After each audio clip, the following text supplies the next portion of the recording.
All right. Hello, everyone. Welcome to the September DevSecOps Bunch here.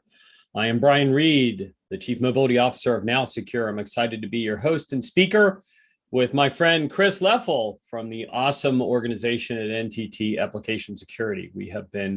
Our companies have been partners for years because web and mobile travels together a whole lot. And we're going to share some best practices with everybody today in our session.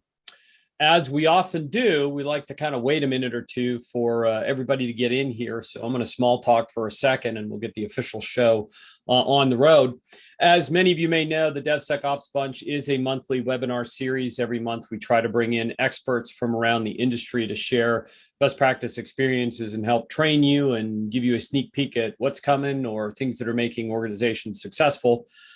This month we have Chris from NTT, and today we're going to be talking about prioritizing dynamic application security testing to power DevSecOps success. But what we're really going to talk about is how AppSec has changed dramatically because of changes in development and what that can mean for you and for your organization. Now, as part of every webinar, we are recording this session. So we will be sharing the recording and slides afterwards within a few days. Also, as part of every webinar, we're going to have some live Q&A at the end. We will remind you to use the Q&A button in your Zoom. And when you put a question in there, Chris and I will look at those and answer those at the end. So ask questions as you go, and then you can play Stump the Speaker at the end with your great questions. The chat box is also open, so you can chat with panelists, but you can also chat with each other should you choose to as part of today's activity. So as I said earlier, we're here to talk DevSecOps, and Chris is an expert in development and application and all things technology and product, as well as best practices on how to run your shop. So Chris, would you like to introduce yourself? And you're on mute. You're on mute, Chris. There we go. Wasn't quite sure I had the power to unmute myself. Thank you so much, Brian. So as Brian had said, my name is Chris Leffel. I'm Chief Product Officer at NTT Application Security. You may have heard of our previous company name, which was White Hat Security, and we are the preeminent application in terms of, or preeminent company in terms of dynamic application security testing. So I run the product management, development, and threat research teams for NTT Application Security. So happy to be here. Been in AppSec for about 30 years. Can't wait to talk about this stuff. Yes, we're both the gray-haired, bearded guys who've been doing this for longer than we can count. So we're excited to be talking today. I'm Brian Reed, Chief Mobility Officer at NowSecure. I have worked in development, testing, engineering, run a company or two. I've been doing mobile for about the last 20 years, dating back to the original mobile company when you think of mobile security, and that was BlackBerry, having evolved over a number of years here. So today we're going to talk about a little bit about the AppSec challenge and the pipeline challenge and how we make it work. We're going to talk about the dramatic shift going on in AppSec as a result of Dev, where we now have Wag the dog and Dev is running the show. We're going to take a look at some examples of what's happening and how to accommodate it and really take advantage of it. We'll have a little fun with some trivia and some prizes. So listen carefully as Chris and I talk. Some of what we say is going to turn into questions at the end, and you have the opportunity to win all kinds of cool stuff as part of the prizes. And then finally, as I said earlier, open Q&A. Don't forget to use your Q&A tab for all of that. So I'll start with NowSecure, then ask Chris to talk about NTT. So we were actually born at the birth of modern mobile technology. So our founder got us rolling back in 2008, 2009, when Android and iOS devices started showing up, and he was fascinated / terrified with all the data that was harvested and was leaking off of those devices. And so from forming the original practice for mobile forensics to working with OWASP to create the OWASP mobile top 10 and the OWASP mobile practice and all kinds of cool open source tools like Frida and Radari, we really are the world's premier mobile application security testing company. We only do mobile. That's all we do. And about 80% of our customers use us in a DevSecOps pipeline these days. And you can see lots of big, great customer names here too. So I'm going to advance it and then ask Chris, you got the next two to talk a little bit about NTT. Absolutely. Thank you, Brian. So NTT Application Security started its life almost 20 years ago as White Hat Security. And really, the founding principle of the company was to allow you to hack yourself first, to use the tools and techniques that black hat hackers were using, except use them for good. So use them for as white hat hackers, and so thus the company White Hat Security was founded.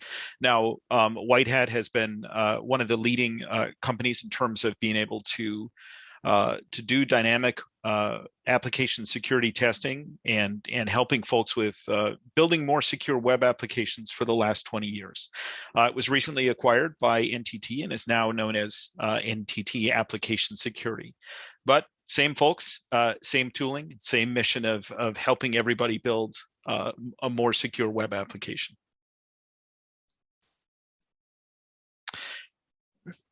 Oops, we're both clicking. Let me get you back. There you go. Apologize for that. That's all right. So really what we're doing, what our mission is because we have this long history of data gathered from running attacks on websites, we've been able to track the evolution of what some of the bad guys are doing on sites. And so what we're doing, or what we have done and what we continue to do, is to bake all of that activity into our artificial intelligence and machine learning systems so that we know which attacks to run and which ones are going to be most effective based on what we've seen run in the past. What we've done there is added a layer of automation to that so that the machine learning and AI system can do things like attack selection and figure out what are the attacks most likely to succeed on your website. But if all of that is not necessarily for you and you want to have some experts do that for you, we have a team of human experts, human security analysts that specialize in application security that augment the system and can help walk you through any defect that we find in your system, as well as how likely it is for a hacker to be able to exploit and precisely how they could exploit it. All righty. So interestingly enough, I think we were each the originators of DAST in each of our markets. We had the first DAST for mobile. You guys had the first one for web. So as we usually do in these events, we like to ask really quickly, who are you and what are you doing? So if you could, let's go ahead and open the first poll here. Whitney, please. And so the first poll that you're going to see pop up is, what is your role? We have, in different months, we've had different kinds of mixes of roles. Sometimes we get a whole lot of devs. Sometimes we get a lot more security people. And so Chris and I will steer some of our comments based on the mix of folks we have on today. Now, you may sometimes have a foot in two different places, like if you're a security person in engineering, pick the one. But we'll leave it open for another second or two, and then we'll have a look at the answers. What I can see happening here, Chris, is we are mostly security. About half people are security. We have a big bucket of other. I wonder who the others are. And we'll have to figure out who the others are. If you're an other and you want to volunteer in chat what your other is, be interested to know who you are. Good to see some DevOps people and QA people here as well. So let's go ahead and end the poll. And so with that, can we pop open the next poll? And so the next poll is really looking at what type of security tooling you have in your organization today. So my guess is your world looks like many, which is it takes a village. And so you have many different tools deployed because each of them solves a different part of a compound problem when it comes to application security. So this one's nice because you can pick and choose as many as you want.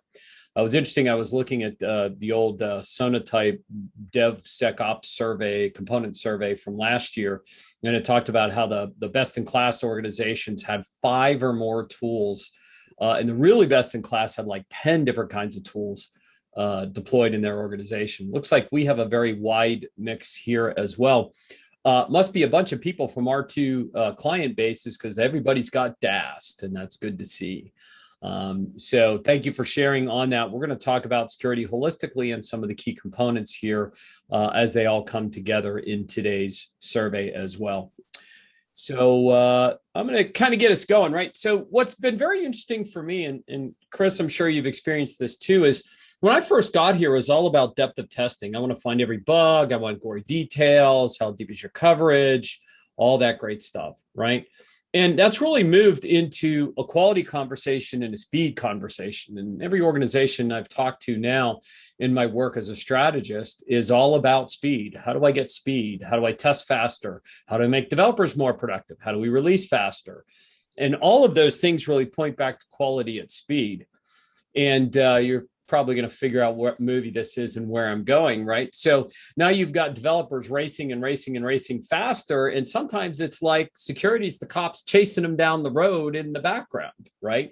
And all the developers want to do is get their stuff done and build the really cool apps and everything else. And security needs to really help them get there and not be a barrier, but actually be an enabler. What's also interesting is what happens after you ship. So let's say even dev and security are working really well and the app looks secure and you pass your final test through QA and AppSec and you launch. What happens in prod? And one of the things we're seeing as a trend, which led today's conversation, is not only the use of DAST, but recognizing you have to monitor and protect yourself in production, not just during development, because stuff still happens in production. Now, about 60%, 70% of all digital traffic is on mobile and then web. But what's interesting about it is we've been benchmarking mobile application security for years, and we actually analyzed the millions of apps in the Apple App Store and the Google Play Store. And I'm sad to say for my 4 years here, these numbers have not moved. 85% of all App Store apps have security flaws. 70% of them have privacy data leakage that would likely violate GDPR or CCPA if anybody looked at it.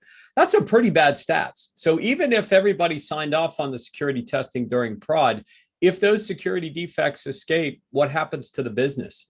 The other thing that comes from the DORA report is the fact that very few organizations actually have automation in place and are able to release and meet those speed requirements as well. And so, we have this entire DevSecOps bunch series to try to help people with that. And so what really matters is about partnering across all of the stakeholders to deliver high quality software. And it matters all the time. It matters during dev, it matters as the code's written, it matters in test, it matters in staging, and it matters in prod. We have to find ways to help our organizations be successful with that. Now, as we think about DevSecOps, right, you probably have a picture like this, some kind of flow diagram that represents how your business works. And all of you are industry veterans, so I'm not going to bore you with going through each bullet, and you'll have your own picture. But as we think about it, it's all about how fast can I move through this thing and how fast does that cycle from test to code go so that I can ultimately release on a more rapid basis. And the patterns are pretty clear in terms of what's gumming up the wheels. Right? So we have challenges in a variety of places. We may all have multiple different tools in place, but there still really aren't enough security skills. There still really isn't enough development security enablement. We still have holes in security testing, and not a lot of people are monitoring this level of security at the AppSec layer in production. We think about monitoring service quality, and your ops team is obsessed with, high availability and minimal downtime, but how well are you actually monitoring security in production as well? And so as we think about this holistically, it's not really about just give me more testing. It's really about how do I groom an AppSec program that lives across the entire pipeline and throughout the entire life cycle. And so, we all have many, many, many, many, many different choices and tools, right? And what we saw from the survey here is that I think like 75% of the people had 4 or 5 tools, which is actually really great. But we still have the challenging outcome is our software really secure? And buying and deploying all these tools can really drive a person mad trying to figure out how to play the game of whack-a-mole. And so as Chris and I were working on putting this together, we realized, hey, there's a different way to bring teams together. There's these patterns that are occurring, and there's a different way to think about approaching security built in, throughout the cycle. And testing is just a piece of that. It's really the philosophical approach about how you're trying to get there. And so with that, I'm going to pass it to Chris to tell us about the change that's happening and his recommendations for how you tackle it. Yeah, thank you very much, Brian. Absolutely. We're really at a fascinating time in terms of application development, and a number of things are accelerating very, very quickly. And when you think about how to build a secure application in that environment, you'd be remiss if you didn't think of the larger trends in the industry, because that'll help keep you ahead of the game. Now, when we look at sort of traditional web application security, there are a number of technologies that you can engage. But what Brian and I have been talking about is how can you go beyond sort of just the basics? How do you really get in and make sure that you're crafting the right security strategy and development strategy for your company? And so I like to think through. I'm going to advance it here. There's 5 major trends I'd ask you to consider in terms of how applications are being built in 2021 that I think are impacting the way that we should think about the problem of making sure that we can expediently deliver secure applications that meet our business needs. And my principal thesis here is that application security testing has to track the accelerating trends in software development. So what are the key trends we're seeing in software development inside of companies that are potentially very interesting? The first one here is that you see this trend of software being released periodically morphing into software being released continuously. Now, I'm old enough that when I was a developer and I was building software, we would ship a release every year, every other year. And that eventually shifted to a quarter, to multiple times a quarter, to now the leading companies are releasing software basically continuously. So if you think about, well, how the heck am I going to make sure that the software that's released is tested and secure? That's something we got to keep in mind. The second big trend that I see accelerating in terms of software development is we're moving away from monolithic and server-based backend systems to collections of cloud-native containers with APIs on them. So back in the good old days, we used to have racks and racks of servers, and we would have to go install an operating system on them, and then Apache, and then an application, and then we would periodically have the ops team push our application to this stack of servers. And those things would fundamentally, basically, you'd hit a server and it would return HTML out to you, and it was relatively simple. What that has morphed into today, if you're writing a modern app, you're actually no longer hitting a single server in the back end. In fact, if you look at most modern websites, you're actually hitting a collection of APIs in the back end that are all probably sitting in their own containers inside of microservices. Now, the reason that folks have done that is because inside of application development, being container driven or having these different containers allows me to iterate on the capabilities inside of those things relatively quickly. So that's great. We still have the problem of making sure that all of that is secured and locked down and safe for our customers to use. So we have this expanding dimension of surface area, whereas before we had to protect a server and maybe make sure the operating system was patched, make sure the right packages were on Apache, to now we have a bunch of containers that we have to secure. And so we have to make sure we build the containers correctly. We have to make sure that the API into and out of the containers is secured. And there's a whole bunch more surface area that has expanded for us as security folks when you think about that. The next big trend is operations evolving out of a standalone function into a DevOps and infrastructure as code, a DevOps team with infrastructure as code as a new method of work.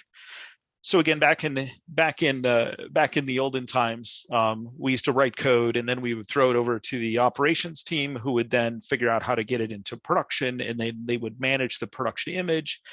And it was very easy to run security tests on a production image because it didn't change that often.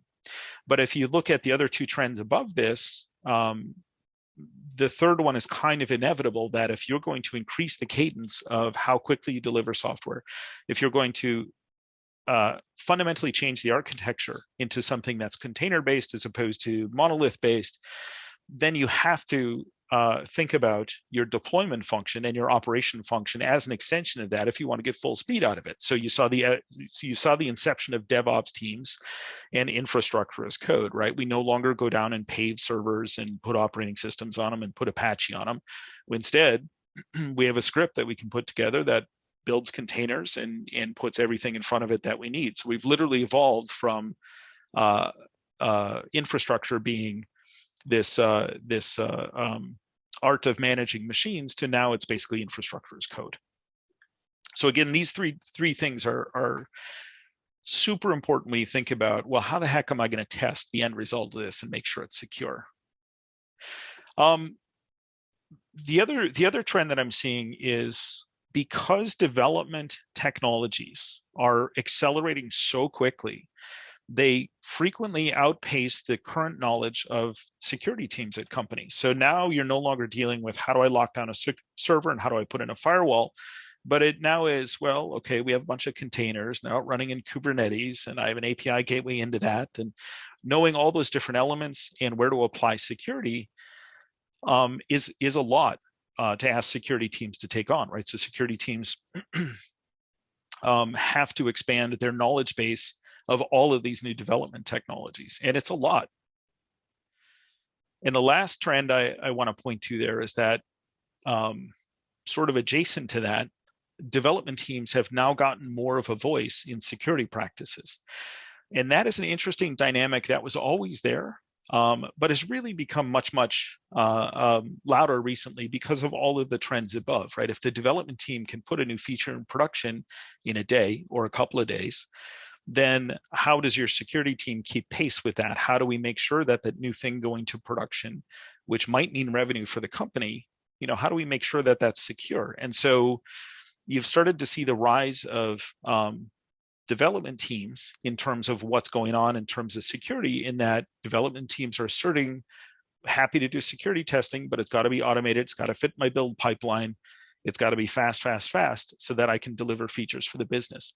And so you're seeing this rising trend amongst development teams that they're becoming more demanding of security teams in terms of what goes on in their development pipeline.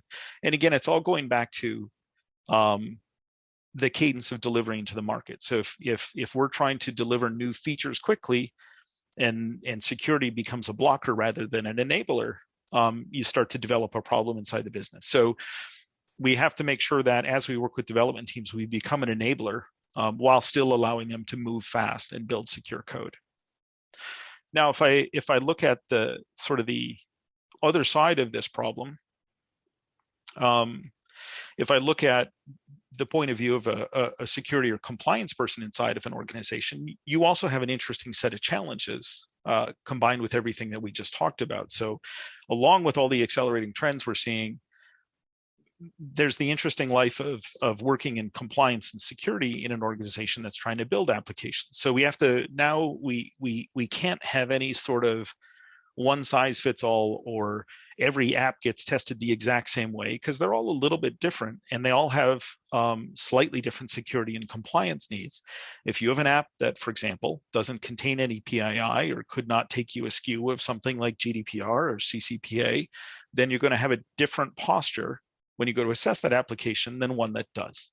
And so you can't have sort of a one size fits all security solution. You got to be pretty flexible and decide what's best for your business. A lot of folks, especially when we talk about web application security, everybody loves to have a red team go after their site. It's an excellent way to test the security of your system, but it is much slower than the speed of your development team, right? The minute you have hackers coming in trying to hack your application, that by its very nature is going to be slower than the speed of your DevOps team. So it sort of puts those two things potentially in conflict. Now, that conflict is not necessarily bad. You want that healthy sort of tension inside of your business, but you want to figure out how do we enable getting close to manual-like testing, but enable the speed of modern DevOps. And then sort of a correlation of those two is that the speed of delivery of development, security and compliance needs are different for every app, right? So I can't just come up with one security posture that works for every app inside my application. I have to think through each one and make sure that I set out the appropriate posture for each. And a lot of folks do things like making sure they classify, okay, these apps we know contain PII, so therefore they're going to be subject to this set of regulations. These apps are not. So we can take a different route for those. But making sure that you have a policy in place for this kind of thing is super helpful.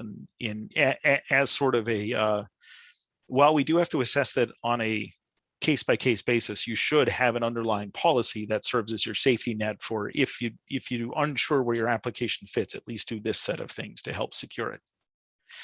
And then the other interesting thing is this evolving relationship between the security team and the dev team and the DevOps team.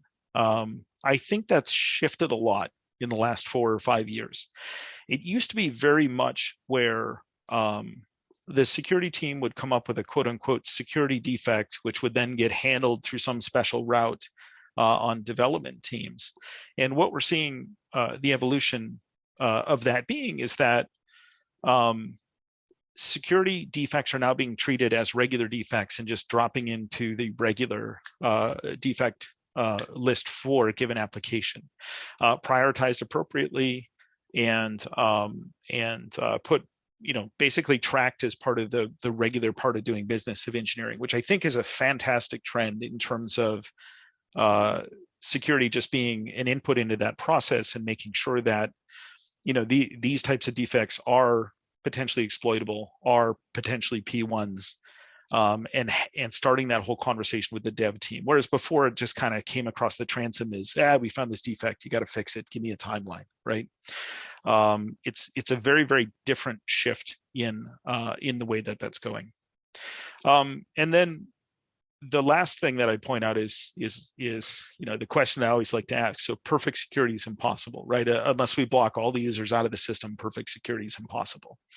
And so what you're always seeking towards as a security professional and as a compliance person are what are the right compromises to make for our business, and making sure that I assess the appropriate risk for what my potential exposure is for a given technical trade-off. So all very fascinating trends, I think, that really point in the direction of, to me, one thing. Everything is accelerating and everything has to move faster. That includes how you're doing testing and how you're doing security testing of your applications. It has to fit into your dev pipeline. It has to fit into your dev cycle. It has to fit into that process. So we are sort of out of we are moving out of the phase where it was okay to have security take longer or take a couple of weeks or days to assess something before they got back to the development team. And we're now firmly in the we have features we're trying to push production to get revenue. So what's the appropriate security gates so we can make sure that we don't materially increase our potential exposure when we launch a new feature. So. Brian, I was going to send that back over to you for a minute here. Yeah, no, I think we would completely agree with my experiences in working with our clients and soon to be clients in the same path, right? So It's like, how do I balance automation and manual? Manual is perfect and slow. Automation maybe doesn't give me the coverage. So how do I maximize each? And I think we had one customer who explained it really well. It's basically 2 airplanes flying in parallel. This one's the automation, this one's the manual. They're each doing different tasks, right? Yeah. Kind of in that journey, both of them have to reach the common destination. I think that's reality. Yep. And I think that a lot of that is accommodating the speed, right? And I think the tactics have changed. The tactics are changing because the technology underpinnings are changing, right? We were talking stories of where we were the other day, and I remember working with Microsoft back on Windows 3.0 and the original thing that became Microsoft Excel. 2-year release cycles, monolithic, all of that. Working on library architecture. Right now, it's fast-moving, component-driven Kubernetes containers, and those things give us speed. And there's actually ways security can take advantage of that to get more security built in. Right? If you certify the container it's running in or the image of the container, people spawn new containers. You don't have to test it again. You might once in a while, but your config is forcing the security from that perspective, which I think also helps.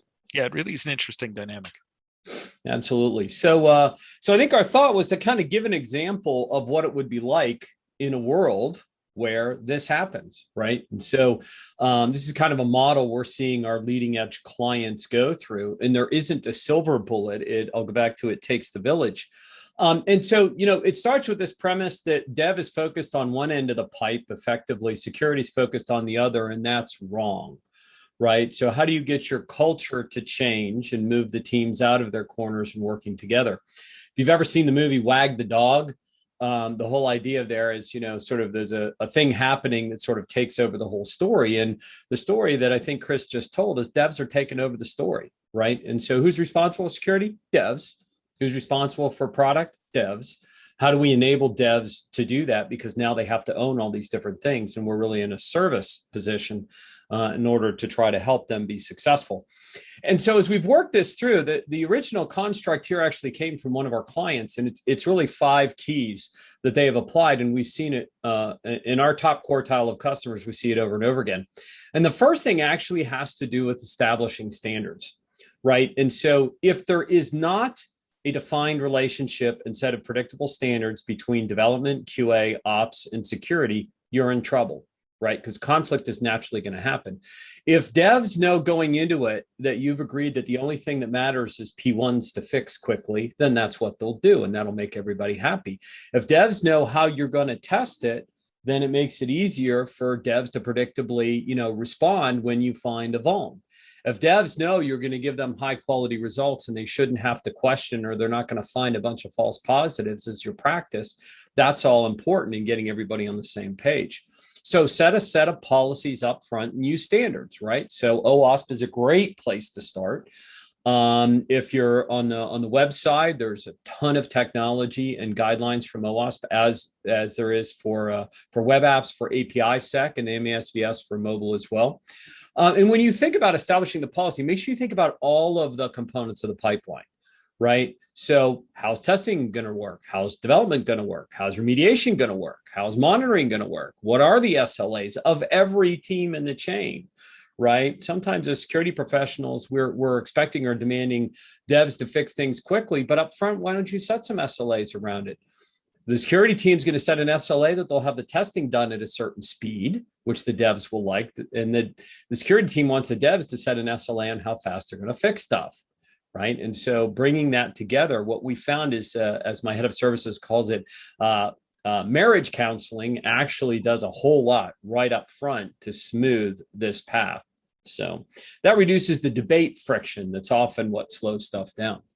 So the second thing is training, right? Upskill the teams. There's really proactive and reactive training.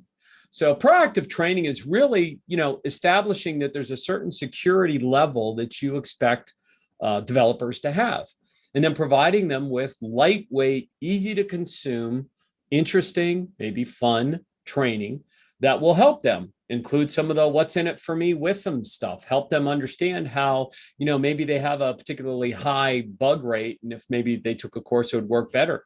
Maybe work with their management on how they could get comp increases. We found that developers getting security certified actually get promotions and comp increases. So there's lots of sticks you can use to kind of motivate them. Right. And the whole idea really is if they write high quality code up front, then your job in security is easier, right? Because they're really doing it. We've seen material changes in companies where they've invested in it. We have one client, for example, who doesn't even have a security team anymore, because now when they hire, after going through training, when they hire developers, if they don't have a security background, they don't hire them. Now we're all competing for developers, but that's been a really interesting way to see it happen. So I've got an agreed standard. I'm now upskilling. Now I've got to test. And, Chris brought up this point about manual testing versus automated. And what we're seeing state of the art is yes. So we're going to put in continuous automated DAST testing to run on a regular basis, plugged into our pipeline, which you can get with both NTT and NowSecure for both web and mobile. And this is going to run every day. Every build you do, every line of code you check in, the scanning is going to happen. Results are going to be fed back to the developers, right? And this allows you to groom quality in. If you write 1,000 lines of code a day and do that for 45 days, it'd be better to test 1,000 lines every day than wait to test 45,000 lines of code at the end, right? Nightmare ensues at the tail end. So figure out how to practice incrementalism with continuous testing. Now, as you do that, if you're doing this from a mobile perspective, there's something else that's a twist in this. Not only do you have to worry about security, you actually have to worry about Apple and Google App Store rules.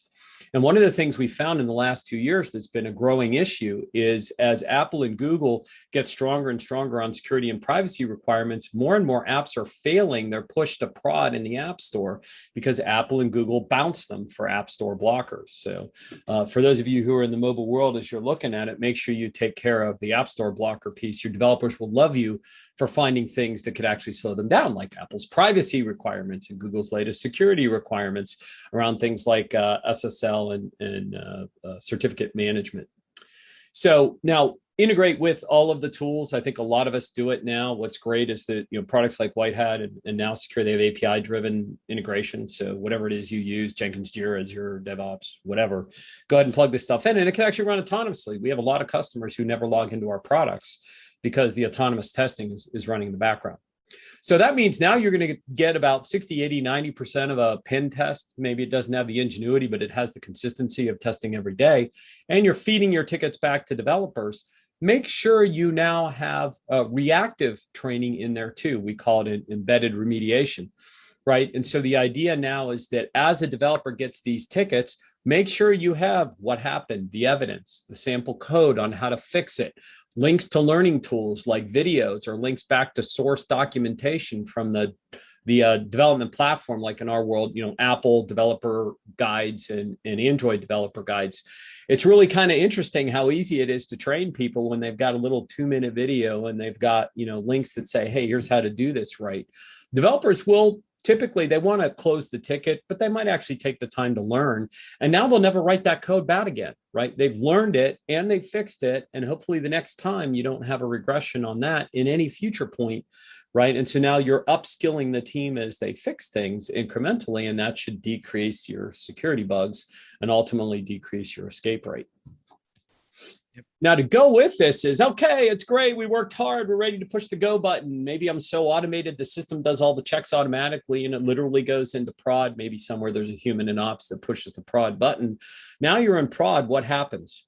Well, I've been doing software for 30 years. I never saw a piece of software that had 0 escape defects. The reality too today is that the attackers are going to go after you every time you push a new release.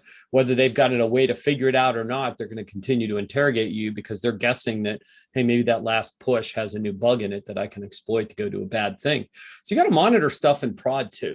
And you got to make sure the prod monitoring allows ops team to do things, but also the feedback back to the developers, right? So now we're looking at monitoring using DAST technologies for both mobile and web applications, because you really have to see what's going on and you have to make sure you understand there. And some of those new attacks that are going to pop up, or new vectors of attack, you want to be able to protect yourself against. If you're someone who's not familiar with production attack, you might take a look at the MITRE resources. There's the MITRE attack surface for web and network. There's also the MITRE mobile attack surface. It's very worthwhile. It will help you put on the thinking hat of, what does this look like in prod? If I'm a developer or a security person, I have to think about what's going to happen when my stuff is in production, and I can pull that back and use that to better think about the architecture design strategies that I'm going to employ as I'm building my applications. And so when you bring it all together, right, now it's about setting mutually agreed policies, training the teams proactively so they're on the same page, right? Continuously testing in prod, embedding remediation to help developers with that continuous learning as they go through the cycle, and ultimately monitoring in production. And when you bring all of these things together, right, that is really how you get to the speed you need. And now Dev and Sec are playing on the same page. They're dancing on the same dance card, however you want to look at it that way. That allows them to all come together. And what we have found is that our clients who practice what they preach, who are operating this way, they're the kind of organizations that have the commit to prod push cycles in 2 hours. They're the ones that can release in a day. They're the ones that have very low defect escape rates and short dwell times, because they're thinking about this incrementally and trying to tackle the problem in all the different places. So Chris, before I move on to the kind of our summary slide here, I'm interested in your thoughts and experiences on this as well. Yeah, I mean, I would concur, right? So the key to as I alluded to earlier, the key to all of this is speed, right? So making sure that you can enable your business to deploy features that matter for your business into production as quickly as possible and as securely as possible. And the only way to do that is to take some of the steps that Brian here has been talking about in terms of making sure that um, you have a method and a procedure in place for your teams to follow that can check their work, so to speak, and do the security testing during the build pipeline, rather than waiting till the very end of the project, then assessing things, then going through a quote unquote security cycle on something. It's far better to be continuously attacking that problem. Absolutely. The incrementalism of testing every day is a way that really moves the needle on the machine. I'd rather Yeah. have incremental testing every day than perfect testing at the end for Yep. a myriad of different reasons, right? So we love to encourage people to go there. So Chris and I then have a summary for everybody. And Chris, what do we do with web and mobile? What's your Well, we were laughing about this earlier, in that our key takeaways are basically the same. I mean, when it comes down to it, an application is an application, whether it's running as a collection of JavaScript in a browser or running as something natively developed on a mobile device.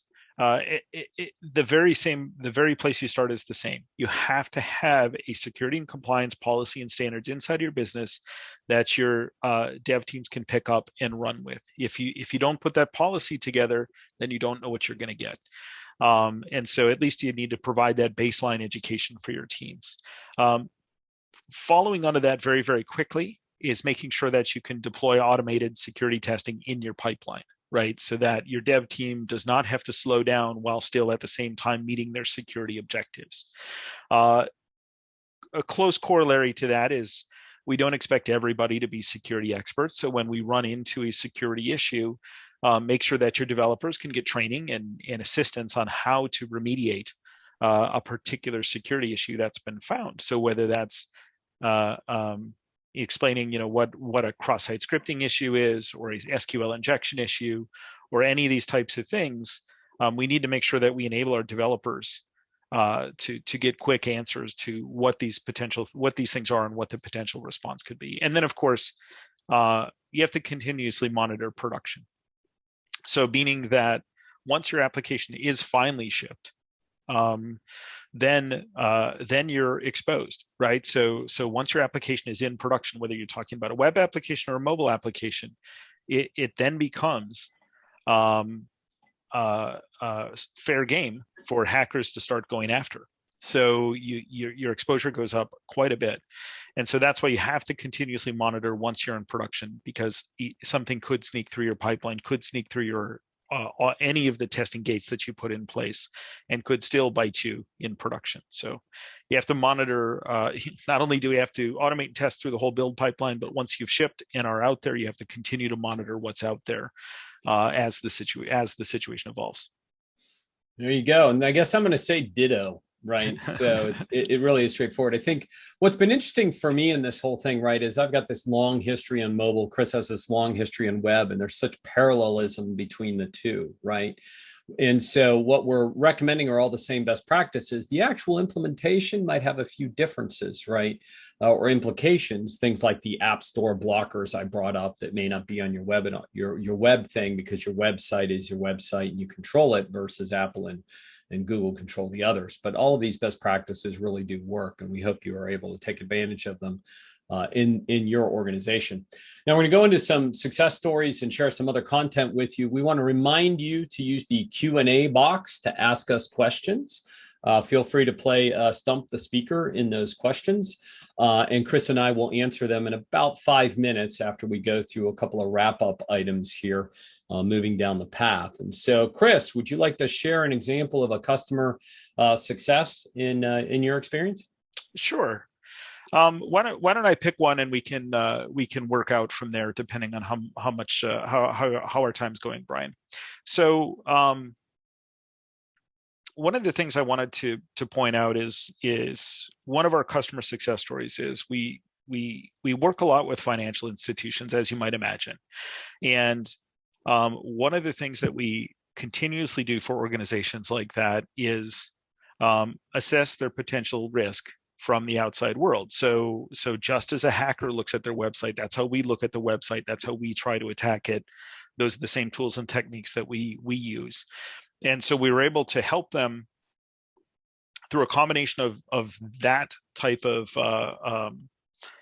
service provided to them, as well as helping them with their secure software development lifecycle, help them get up to 100% PCI compliance, and basically got them started on sort of the next era of what they're doing for digital transformation in terms of being able to push things into production quickly and be able to expand capabilities for their end customers, while at the same time maintaining the very, very strict regulatory or keeping in line with the strict regulations that they were under as a top tier financial institution. So that was one of my favorite success stories, and we have a bunch more. But Brian, you were I was going to say, did you want to touch on one of yours? Yeah, I think, thank you. There, like we said, there's a bunch of different ways and places we can go. I think, I'll talk a little bit about, financial institutions. We do a lot. Again, what in our experience is most financial institutions don't want to be, identified, but we have one that has 200 some pipelines running. So they're doing continuous security testing within each of those pipelines, automated into their builds. And so what they're doing is they basically set their criteria with between security and dev that P1s will break the build, P2s and 3s will be routed to a security analyst, P1s will be routed to a dev. And so all of that is happening automagically in the background. At the beginning, there was a fair amount of friction because they found lots of P1s because our testing was deeper than anything they'd done manually. But now they're flying pretty fast, and developers do pounce on any P1 they get because obviously P1's a release blocker, but also they've got that relationship going in the way you want it to, and that's really helped them accelerate their release cycles. So, all right, so we've got free resources from both companies. So NTT has provided a bunch of links here for Sentinel and the related product portfolio. We encourage you to have a look at it. In our follow-up email, you will be getting the slides, and we'll include these links in the email as well, so you can take advantage of these different pieces of content. The modern approach to AppSec, making it all work, DAST to the future, right? A big part of all of this is the dynamic testing side of the house from both a web and a mobile perspective. And it really is possible to automate DAST today. And that's what we're both doing here. A couple of resources from NowSecure. So you're here because you like training. We actually launched NowSecure Academy late last month. It is a free training resource. If you're a developer seeking best practices and training on how to write secure code, it's there. If you're a web pen tester learning how to be a mobile pen tester, it's there. And if you just want to take a 15-minute video to learn the basics of mobile AppSec, it's there too. So it's free. Go have a look, have a link.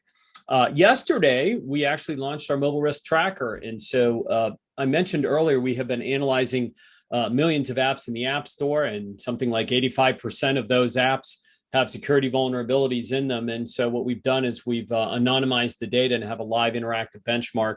There's about a dozen different industry categories. So if you're in banking or in the gig economy or in retail, or maybe you work for one of the big high tech vendors like an Oracle or Microsoft, go have a look.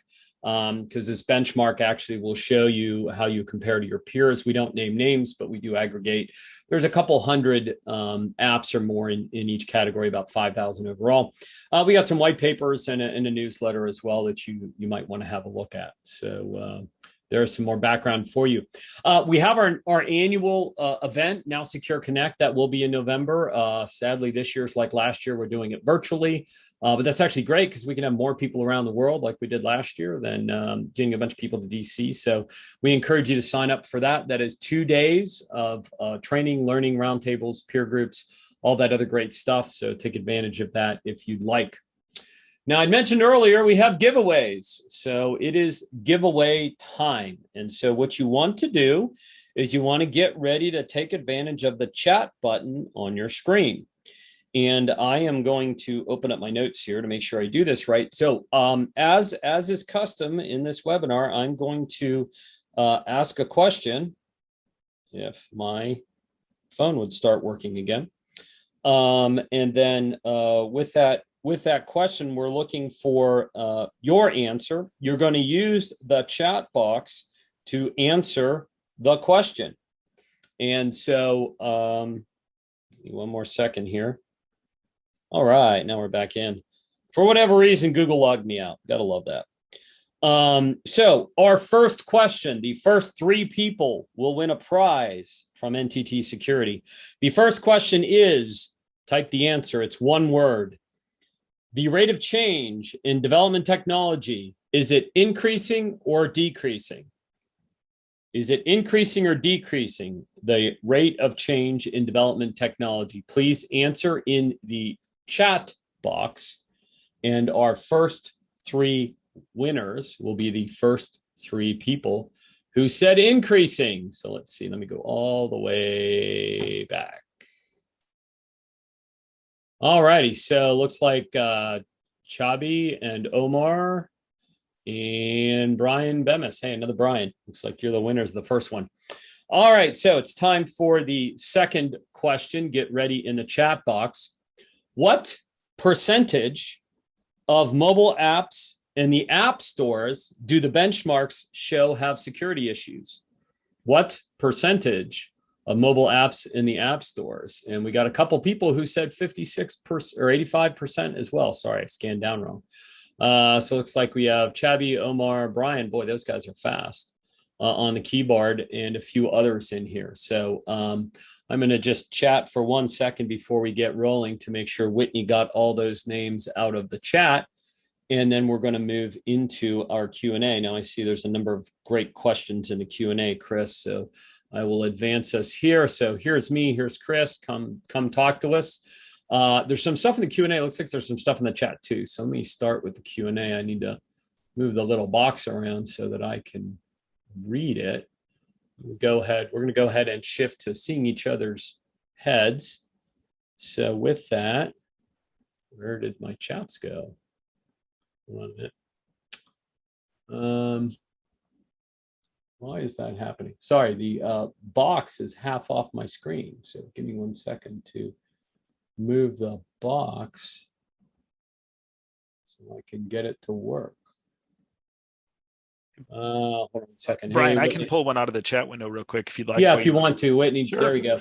So we had a great question out here. So why should we prioritize DAST, and what about SAST and SCA? So that, I think that's a great question. So just to make sure we're all on the same page, I want to make sure that we decompress our acronyms, right? So DAST, Dynamic Application Security Testing, SAST, Static Application Security Testing, and SCA, which is Software Composition Analysis.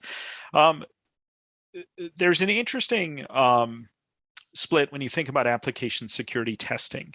And it really, to my mind, sort of splits into 2 pieces. One is what testing can you do on source code or before the thing is actually running? And then what testing can you do after it's actually running in production? So technologies like SAST, static static application security testing, allow you to do things like analyze source code, make sure there's no obvious defects in it, make sure there's no secrets in it, things like that. Obviously very valuable. Software composition analysis, making sure that you're not pulling in an open source library that's got a known issue with it, or at least being able to inventory that. So why would I prefer DAST technologies to those technologies? I think they're all valuable. But given all things being equal, a DAST scan is going to show you the defects that are actually in production as the application is deployed. SAST and SCA will show you hypothetical defects that may have been compensated for by other potential compensating controls your team might have put in place. So when it comes to protecting a web application, for example, you might put a WAF in place that mitigates certain types of attacks. And so you no longer have that as a particular problem to you. So I like to start with what the heck is my actual real exposure of my app? What can the hackers hit today? What can they see? And that's why I tend to prioritize DAST. Not saying don't do SAST, not saying don't do SCA. Those are very, very important as well. But given the choice between all of them, do DAST right away, figure out what the hackers are looking at, and then start bringing in other technologies as well. Great question, though. It's a great question. So I've got the next one now that I can see them. Zoom like hid the window from me, and it's crazy. This is a fully loaded one. So here we go. Fully automated DAST testing. How do you ensure full coverage? Spidering and crawling only works so far, and maybe you can miss some of the data. Some of the tools can be integrated into scans, things like feeding URLs in or flow and test data. But some of them need to be scripted as well, which is a whole nother challenge. Curious to see how to solve that coverage question. Yeah, it's really interesting. And this goes back to earlier in the presentation, we were talking about how application security testing parallels application testing itself, right? So there's nothing unique about application security testing that hasn't been covered by regular testing.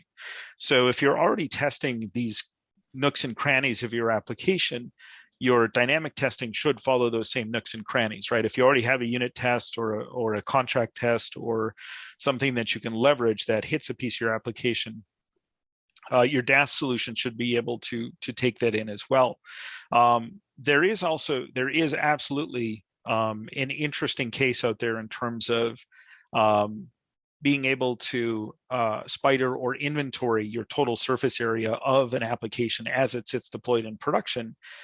Because as those of you who are developers know, not every single one of those URLs that somebody might hit actually exists. Some of those are dynamically built. And so when you actually do crawl through an application, you need to make sure that your DAST solution is able to pull down the JavaScript that's actually composing your page, do a link analysis in there, and make sure you can get as much coverage as possible. But definitely audit the coverage you're getting and make sure that your vendor is covering you there in terms of site coverage. Yeah, so I think, it's interesting as you look at web and mobile, they have some characteristics that are kind of interesting about how a web app works and a mobile app works. And so for any of you who've actually pen tested a mobile app or looked for automation, there are automation tools like Perfecto and Selenium and things like that can navigate an application. So in our world, what we're able to do is actually we run in two different modes. Our baseline mode, we can actually navigate the app. So we have analyzed millions of apps. We basically built the smarts to navigate the core components of an application after we load it on a real device. Now, that doesn't mean the baseline zero config, just go do it, can get every nook and cranny. But we do have scripting in the product, like many other products. And so you can actually navigate through the script. So if you want to test a shopping cart or something else. And, your UX testing team, your functional testing team, they have the same issues with any other tool of what happens when the nav changes or what happens when a new feature is inserted. You got to change your script. Now, our automation engineers will do all the scripting for you, so you can outsource the work to us if you want. But what we have found is for a lot of organizations, the baseline self-navigated, self-guided model that we have in is what they really need for that 80% test coverage. And then some will add the particular configuration testing with the scripting for certain kinds of edge cases or other scenarios. There are some other wacky things, like what happens when a mobile app needs to talk to Bluetooth, like a device, like iRobot is a customer of ours. What they actually do is they do the continuous security testing in their pipelines that's stubbed out to basically a fake robot in the cloud. And then they do a little manual testing pre-release that's actually the app talking over Bluetooth or Wi-Fi to a robot sitting on the floor in a security room, security test lab at their place. And so that's a good example of the two planes flying where they're taking advantage of continuous security testing, which actually finds the far majority of bugs when you talk to them. They do a little manual testing at the end because you just can't replace some manuals. So that sort of double pass approach seems to work. Watching the clock and watching our questions. We're almost out of time. So there's a quick question here. I'll take it and answer fast. What is covered already in the mobile security scanning tools versus other types of tools? So SAST, DAST, IAST, SCA, API-Sec, they're all in there. Welcome to the alphabet vocabulary. There's actually a good DAST question. Is DAST, why don't you take this one? Is DAST used only for public websites? What about internal web apps running on the closed networks inside of companies? That's a good one. Yeah, no, it's again sort of going along with trends that are evolving. Sort of the whole trend around zero trust, making sure that if you expose it on your internal network, it has the same level of security as things that you would expose to the internet. I definitely recommend folks treat their internal applications with the same level of scrutiny, and you can do that with DAST in terms of being able to scan internal applications. And treat them as much or basically the same as something that's on the internet these days. Absolutely, absolutely. And we actually have the majority of our customers use this for internal apps, not just public app store apps. So you look at a bank, for example, they might have 5 or 10 apps in the app store. They could have 100 behind them. You look at someone like a really big shipping distribution company, they have transportation apps, truck driver apps, all that kinds of stuff. So it is straightforward to do that, even if it's not in the app store. So we are out of time. This is a really great session. I think we have like 5 or 6 more questions that we'll answer to people one-on-one in the background. Want to thank everybody for attending today. Again, we will be sharing the recording and the presentation along with links to the other resources from NTT and NowSecure as well on the back end. And so we thank you for your time today. If you were new today and this was your first one, we have the entire archive year to date. We also have 3 more the rest of this year, and we'll be rolling into next year. My hope is that Chris will come back and talk with me again as we get into next year, because I think the world's going to continue to evolve and we'll have more stories and best practices to share. So on behalf of NowSecure and myself, I'd like to say thank you. Chris, would you like to close yourself and we'll shut down? Thank you very much, Brian. I appreciated the time today and look forward to doing this again. Very well. Have a good day, everyone.